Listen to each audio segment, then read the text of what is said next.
certainly behind the scenes, almost every AI researcher I've spoken to has major concerns, major concerns, which is again encouraging. But I don't even know if even if every AI researcher on Earth suddenly woke up and like really intuitively felt the dangers, I still don't even know if that's enough.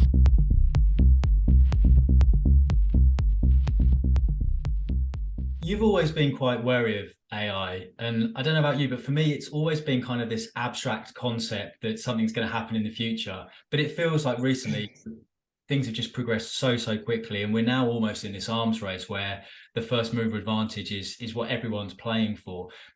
Now that we're seeing some of these technologies come to everyday consumer use, are you still as wary as you always have been, Liv? And how fearful are you that we could open a Pandora's box if we don't take a more collaborative approach to this technology? I'm more concerned than ever. As you said, I've been I got involved in the effective altruism movement back in 2014, and that was when I first sort of heard the arguments about look, at some point artificial intelligence is going to become such a big issue.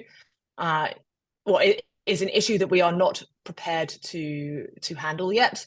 But it felt so abstract back in 2014. I was like, okay, yeah, we've got good games playing AIs, but nothing can write like a human. Nothing can. It felt so, as you say, abstract and far off that it never internally. I got it logically that yes, at some point, if something is by definition more intelligent than a human, it's going to be increasingly hard to control that. And any difference in a values will become massive as its potency and capabilities increase, and especially as its rate of growth is likely to be exponential in terms of its capability improvements, whereas humans are kind of at best linear. But yeah, it wasn't until really the last couple of years where it really started hitting home and being oh boy, we're going to see how this one plays out. Because that's the thing, even amongst AI safety researchers within the effective altruism community over the last 10 years, there was a very broad range of opinions in terms of when is some people think of it as a singularity, or artificial general intelligence. It was always felt like at least 30, 40, 50 years away. And timelines, the aggregate sort of estimate of the community have gotten shorter and shorter and shorter, to the point where I'm now my 50-50 point is within the next 10 years. So yeah. The thing is that I haven't seen sufficient increase in our ability to solve the Moloch dynamics that would be required to solve in order to ensure that we build these things, build superintelligence safely. In fact, I would say almost our ability to do that has gotten worse over the last sort of 10 years. Again, partly I think due to these sort of social media, misaligned algorithm type dynamics that are just making everybody insane and hostile and distrustful. So yeah, the short answer is I'm very concerned. It feels that pushing a technology that we really don't understand very much about. I know I've heard you say that even researchers working on some of these large language models can't articulate exactly how it's working. It just feels that pushing this technology when the prime objectives are power, money, and influence, when we don't really understand it, is incredibly dangerous and is an existential threat to all of us. I mean, I don't want to fearmonger, because there's so much positivity around this and how it can help and how it solves some problems. But ultimately, it's hard to escape that feeling of we don't really know what we're doing. So there needs to be checks and balances, collaboration. Are you seeing any steps towards a collaborative approach that you're happy with? Or do you think that the power, the financial motivations are going to overpower everything else? I have actually seen some positive signs. I mean, some companies have been more Moloch-y than others. Like Microsoft in particular, are just routinely saying just things where you're wow, you were just being full on Moloch here, and you don't even shamelessly Moloch. Whereas others, I think of the pressure that Google have been under the last few months to release their, I'm sure they've got a bunch of cool stuff under the, waiting in the wings. But they've been under, like, for the first time, an immense amount of pressure to release like everything quickly to get the attention back away from OpenAI, but they haven't actually done that. So like that is actually a positive update for me, seeing as they are still one of the major players. Mm-hmm. OpenAI, there's definitely some very good people there. But again, like basically, like companies which are very much adopting the Silicon Valley of move fast and break things philosophy, are the ones acting in, that's definitely a molecule direction that that needs to be paid attention to. And companies that don't do that are like, more of is obviously like the direction we want people to be behaving in. And that said, like the fact that people are getting to get, like, they just had this White House meeting with all the big leaders. That's definitely better that happened than it didn't, I think. That might have been inconceivable 2 years ago, even though people have been warning that we need to actually be having more collaboration and less of an arms race. So the fact that that is now happening is definitely an indication that, like, at least people are willing to show that they care about cooperation in principle. Whether that's sufficient to overcome the massive incentives to defect is another thing. So yeah, and like the fact that like more like AI sort of thought leaders like Geoffrey Hinton coming out and basically saying, look, I'm extremely concerned, and like now 2 out of the 3 of like the godfathers of AI are very openly discussing their concerns, is again a very positive sign. You must know a lot of people involved day to day in AI. Is there a correlation between the more someone is involved and the more concerned they are? I'm talking about people outside of public facing roles here, or are they more buoyant about the future in your experience of had conversations with these people? I mean, it very much depends. Of the ones, I mean, the ones who I tend to know, I know through my work in effective altruism, and so there's a selection effect going on for people who are more like conscientious and been thinking about risk and downsides and aren't like just bewitched by dollar signs and power. So it's hard to say, but yeah, I mean, certainly behind the scenes, almost every AI researcher I've spoken to has major concerns, major concerns, which is again encouraging. But I don't even know if, like, even if every AI researcher on Earth suddenly woke up and like really intuitively felt the dangers, I still don't even know if that's enough to stop Monarch, because just like it's kind of a self-perpetuating machine. But again, I could definitely be wrong.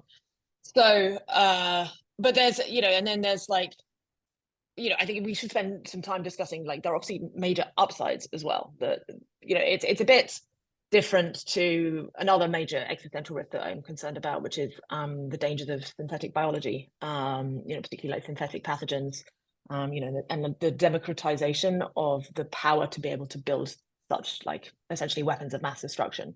The world is horribly unprepared for that as well. I mean, we pretty much failed COVID, right? As if COVID was a test, we did not pass that test. Luckily, COVID was not that bad. And it still was arguably the biggest, most disruptive event in the last 70 years. And with an existential risk like that, it's the same kind of, again, it's like a sort of distributed human technology problem, like AI.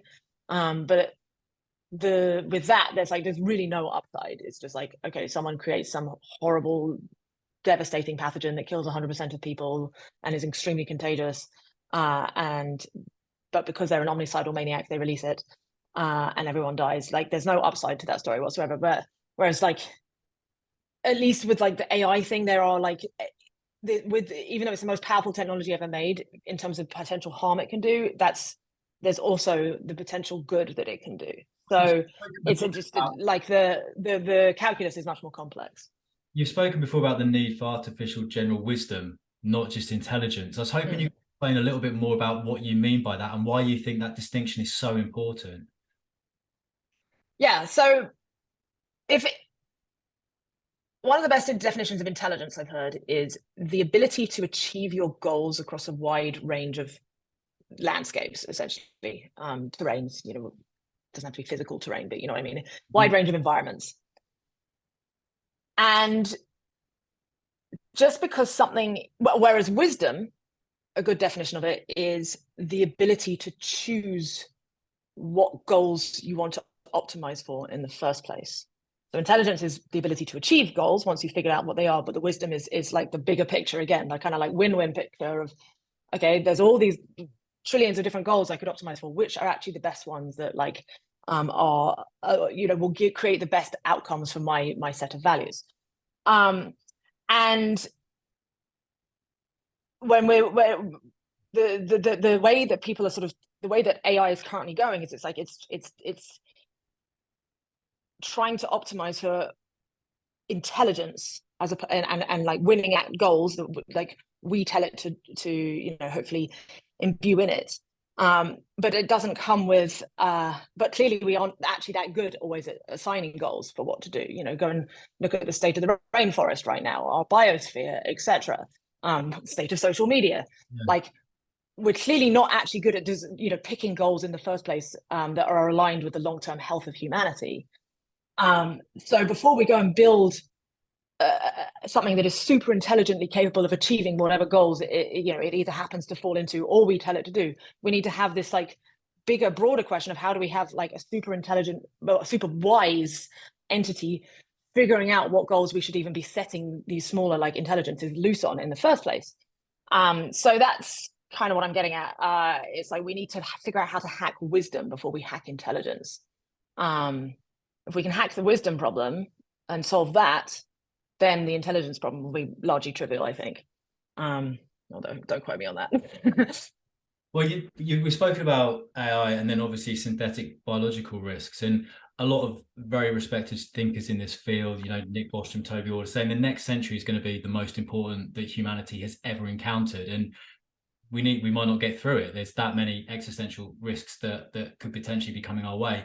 Where do you sit on that line in the sand? Do you believe that we are at the crossroads of some of the most important decisions we're ever going to make as a species? And then following up from that, how confident are you that we are going to be able to navigate our way through uncharted waters?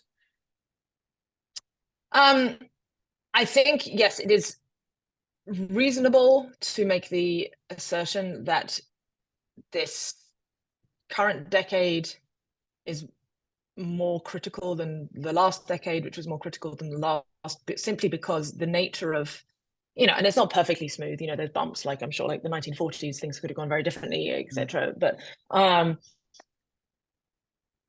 as technology becomes more and more planetarily impactful, the stakes invariably get higher, right? It wasn't, and since the last century did we build a technology that was capable of potentially wiping out almost every human on Earth, nuclear weapons. So it's fair to say that the 20th century was more important in the grand scheme of things than the 19th century. And arguably the 19th century was more important than the 18th century because we figured out how to start, we just inadvertently started doing stuff that would slowly change the climate, right?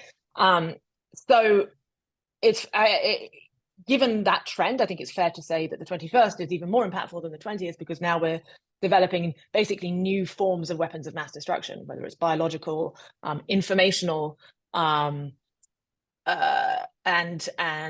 well, again, AI, I guess, is one of those as well, right? So yes, I would agree with that statement. That said, it's always worth keeping the sort of caveat in the back of your mind that everyone will naturally, almost every human in history has the bias that their time is the most important time. And we can look back at all the others and go, well, actually, you were kind of wrong. You were kind of wrong. But that doesn't mean that the trend line isn't true. And if we make it into the next century, perhaps that century will be even more important and so on. But I think the argument that we are in the most critical century right now in ever is very sound. In terms of what do I think? Will we make it? Honestly, I'm like bipolar on that question. Some days it's really like a function of like how much time have I been spending on Twitter in the last week? What side of bed did I get out of? What substance, mind expanding substance have I recently been exposed to? I don't know. What I would do is I would recommend to viewers who want to explore that question, I would recommend reading The Precipice by Toby Ord, who you already mentioned. That's one of the best dissections of trying to quantify probabilities. Although, it was written 4 years ago, so even that's going to be a little bit out of date and probably should be upweighted in terms of AI risk at this point. But nonetheless, go read that.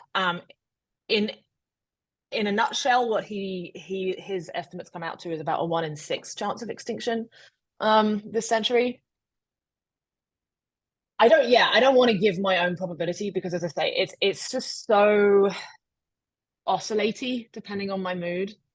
And I do think these kind of questions at some point using probabilities kind of break down, because there is this degree of like, I do believe somewhat that like thoughts create things. And like, if, that's one of my key disagreements, for example, with like Eliezer's approach of like saying, look, everybody, we're fucked. I give it like a 95% probability that we're not going to figure out AI, so we're all going to die in the next 20 years or whatever. I know that he is being intellectually honest. That's what he truly has come to a conclusion of, and he believes it. And his arguments are also very sound. However, pessimism, what's the phrase?